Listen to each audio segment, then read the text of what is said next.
ကိုအတွက်တော့နောက်ဘယ်တော့မှထပ်မသွားခြင်းတော့တဲ့ကမ်းခြေလေးတစ်ခုလို့ပြောမယ်ဆိုရင်လည်းမမှားဘူးပေါ့နော်သူများတွေအတွက်တော့မသိဘူးကိုအတွက်ဆိုရင်တော့နောက်ဘယ်တော့မှလည်းထပ်မသွားခြင်းတော့ဘူးပေါ့နော်အဲ့ဒီကမ်းခြေကလေကြောက်တွေအပြင်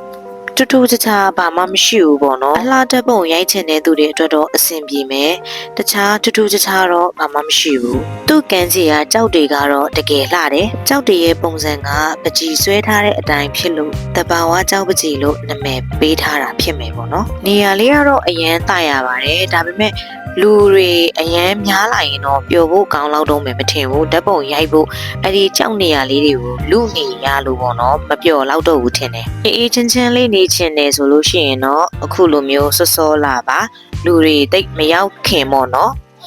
ပြီးတော့သူကနေရလဲကျင်းတော့လေလူနေရတဘာဝကြောက်ပကြီးကမ်းခြေကလေမွန်ပြည်နယ်တန်ဖြူစီရဲ့မြို့နယ်အတွင်းထဲမှာရှိတယ်ပေါ့နော်သူ့သွားခြင်းနဲ့ဆိုလို့ရှိရင်တော့တန်ဖြူစီရဲ့မြို့ထဲကိုအရင်လာပါအဲ့ဒီတန်ဖြူစီရဲ့မြို့ထဲကနေပြီးတော့မှမိန်းလန်းတက်တဲ့ကိုဖြတ်သွားပါဘယ်ကိုမှချိုးကွေးစရာမလိုဘူးပေါ့နော်မင်းတို့ကမော်လမြိုင်ကနေအစိုးရထွက်လာတဲ့ဖြစ်လို့လမ်းလည်းအရန်ရှင်းတယ်မောင်းလို့လည်းအရန်ကောင်းတယ်အဲ့ဒီဘက်မှာလမ်းတွေကလည်းလုံးဝအစိုးရကြီးတော့မဟုတ်ဘူးလမ်းလည်းကောင်းတယ်ပေါ့နော်တန်ဖြူစီရဲ့မြို့အဝင်လေးကလေအရန်လည်းချစ်ဖို့ကောင်းတယ်အခုလိုကွန်ပင်လေးတွေနဲ့လေအရန်စိမ့်ဆိုပြီးတော့တတရရလေးလည်းဖြစ်တယ်ပေါ့နော်ပြီးတော့မြို့လေးကလေတတရရလေးနဲ့အရန်လေးနေချင်စရာကောင်းတယ်လူတွေသူတွေကလည်းလေအရန်တန်တန်လေးဖြစ်တယ်ပေါ့နော်လူနေအိမ်လေးတွေကလည်းတန်တယ်မင်းတို့သွားတဲ့နေရာဆိုလို့ရှိရင်နေလဲတအားမပူဘူးပေါ့နော်မနက်စောစောဖြစ်လို့လဲပါမယ်အရန်လည်းအေးချမ်းဖြစ်တယ်ကားစီရတာလည်းအဆင်ပြေတယ်ပေါ့နော်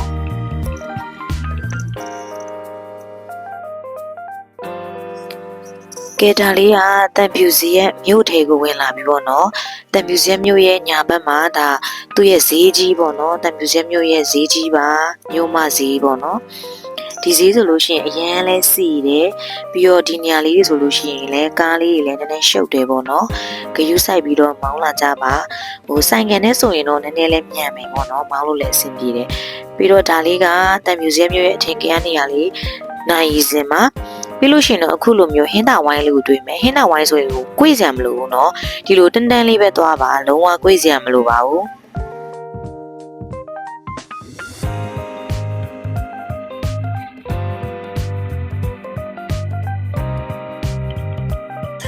ဒါကတော့တန်ဖြူစက်မြို့ရဲ့အရန်နာမည်ကြီးတဲ့ဂျပန်နိုင်ငံရဲ့စစ်တင်ချိုင်းလို့ပြောကြတယ်ပေါ့နော်အရင်တော့ကတော့ဓာတ်ပုံဝင်ရိုက်လို့ရတယ်အခုတော့ရိုက်လို့ရမရမလဲမသိဘူးပေါ့နော်ပြီးတော့ဒီနေရာလေးကလေအရန်တသက်ရလေးနဲ့ပေါ့နော်ကြည့်လို့လည်းအရန်ကောင်းတယ်မြင်ရတဲ့သူကလည်းဟိုစိတ်အေးချမ်းစရာလေးလည်းဖြစ်တယ်ပေါ့နော်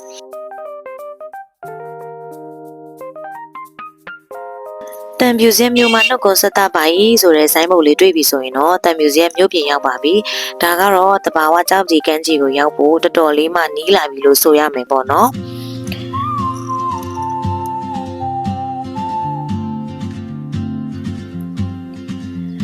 ဆက်သွားရင်တော့ဟင်းသာဝိုင်းလေးနောက်တစ်ခုတွေ့မယ်ဒီဟင်းသာဝိုင်းကိုလည်းထပ်ကွေ့စရာမလိုဘူးပေါ့နော်အဝိုင်းကိုလည်းထပ်ပတ်စရာမလိုဘူးသူ့ရဲ့လမ်းကြောလေးတန်တန်ပဲထပ်သွားပါမယ်ညာရစ်လေးနဲ့သွားမယ်ပေါ့နော်ဒါဆိုရင်တော့ဒီကနေနောက်ထပ်ကားနဲ့ဆိုရင်10မိနစ်လောက်မောင်းရင်တော့တဘာဝကြောက်ပကြီးကမ်းခြေကိုရောက်ပါပြီလမ်းလဲတော်တော်လေးမှရှင်းတယ်တော်တော်လေးလဲကောင်းတယ်မောင်းလို့လည်းအရန်ကောင်းတယ်ပေါ့နော် She's chasing skies I've never named while I stay in my lane but something in the way she moves keeps pulling at my chainနောက်ထပ်10မိနစ်လောက်မောင်းပြီးတဲ့အခါမှာတော့တဘာဝကြောက်ပကြီးကမ်းခြေမှာကြိုးဆိုပါအေးဆိုတဲ့ဆိုင်းဘုတ်ကြီးအကြီးတွေ့ပါမယ်ဒီဆိုင်းဘုတ်လေးတွေ့ပြီဆိုရင်တော့ဒီလမ်းကြားချင်းချင်းလေးတွေကိုဝင်သွားရပါမယ်ဒီလမ်းလေးကလေအရန်ချင်းတယ်ကားနဲ့ဆိုလို့ရှိရင်ကားသေးဆိုရင်တော့2စီးလောက်တယ်ဆိုပေမဲ့ကားကြီးကြီးဆိုလို့ရှိရင်တော့2စီးမလောက်ပါဘူးဂရုစိုက်ပြီးတော့မောင်းပြီးကြပါလို့ပြောပြချင်ပါတယ်သူ့ရဲ့လောဘချန်လေးကလေအရန်စိမ့်စိမ့်လန်းလန်းလေးနဲ့ဟိုနှွေရသည်ဆိုလို့ရှိရင်လေတော်တော်လေးကိုနေလို့ကောင်းပြီပေါ့နော်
သူ့လန်လေးမှာစီးစံလေးရှိတဲ့အခါကျတော့အစီဒီပါတွေပြတ်ပါလဲမစိုးရိမ်ရအောင်ပေါ့နော်စိတ်ဖြစ်ပါတယ်ရှင်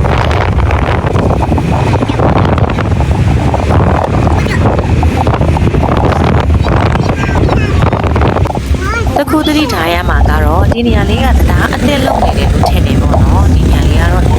ဒီမကောင်းဘူး view ဆိုင်ပြီးတော့မောင်းပေးကြပါလို့အတောင်လက်ခံပါတယ်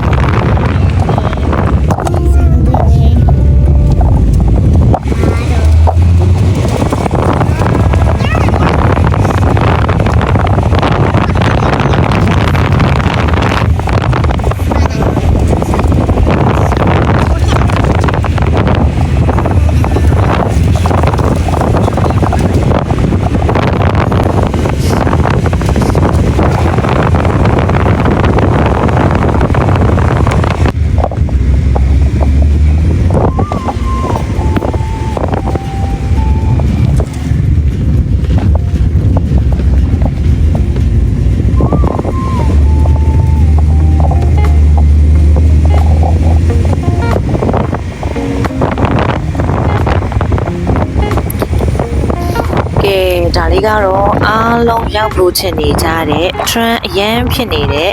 တဘာဝကြောက်ပကြီးကမ်းခြေကိုရောက်ပါပြီ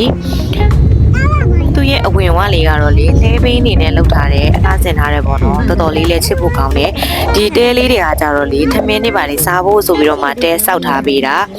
ပြီးတော့သူရဲ့ထူးခြားချက်ကလေကမ်းခြေကိုလုံးဝပြင်ပအစားအစာတွေ plastic တွေယူသွားလို့မရအောင်သူပြောချင်တာကကမ်းခြေမှာဆိုလို့ရှိရင်ကိုပါသွားတဲ့စားတောက်ပြီးစားလို့မရအောင်အပေါ်ဘက်မှာပေါ့နော်အဒီကနေလှမ်းကြည့်ရင်တော့အရှိဘက်မှာကမ်းခြေမြင်ရတယ်ဒီရဲ့အပေါ်ဘက်ကိုဆက်သွားမယ်ဆိုလို့ရှိရင်တော့ကလေးတွေအရန်သဘောကျတယ်ကျမလည်းဒီတလောင်ပတ်တလောက်ပါလေးသူတို့ပေါ့နော်ရှောက်ပြရတယ်ပေါ့နော်ဒါကတော့သူ့ရဲ့ကမ်းခြေအလှလေးလို့ဆိုရမယ်ရေကျချိန်မှာရောက်နေလို့လာတော့မသိဘူးပေါ့နော်ကြောက်တွေပဲမြင်ရပြီးတော့ရေကတော့အဝေးကြီးပေါ့နော်ရေကူးချင်တဲ့သူတွေကတော့ဒီကမ်းခြေကိုအစင်မပြေတော့ဘူးလို့ထင်တယ်ပေါ့နော်ပြီးတော့သူကကြောက်တွေလည်းအရင်များတဲ့ခါကျတော့အန်ဒီရဲ့လည်းများပါတယ်ဒါကတော့မင်းတို့အဖွဲ့အားလူတွေတပ်ပုံရိုက်နေတယ်ပေါ့နော်ကလေးခလောက်တွေလည်းပါတဲ့ခါကျတော့ဒီကလေးတွေကိုလည်းထိန်းရရှုခင်ကိုလည်းပြရနေပေါ့နော်တော်တော်လေးလည်းရှုပ်ရှက်ခတ်သွားတယ်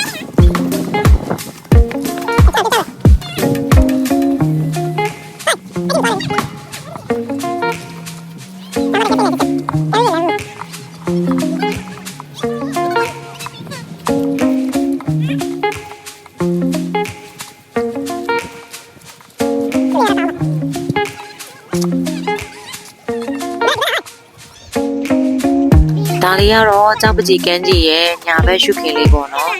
ဘယ်ဘက်ရှုခင်ကတော့မရိုက်ပြလိုက်ရဘူးဖုန်းအားကုန်သွားလို့ပေါ့နော်ပြီးတော့နေရလည်းအရန်ပူတဲ့ခါကျတော့ဖုန်းအလင်းလည်းတိတ်မမြင်ရလို့ပေါ့နော်အဲ့ဒါမရိုက်ဖြစ်လိုက်ပါဘူးရှုခင်ကတော့မလှဘူးလားဆိုတော့လည်းလှတယ်ဒါပေမဲ့နောက်တစ်ခါတော့မသွားချင်တော့ဘူးပေါ့နော်ဒီလိုမျိုးကြောက်တုံးလေးတွေပါ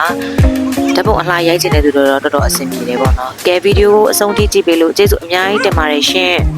ဗီဒီယိုလေးကို like and share လေးလုပ်သွားပြီး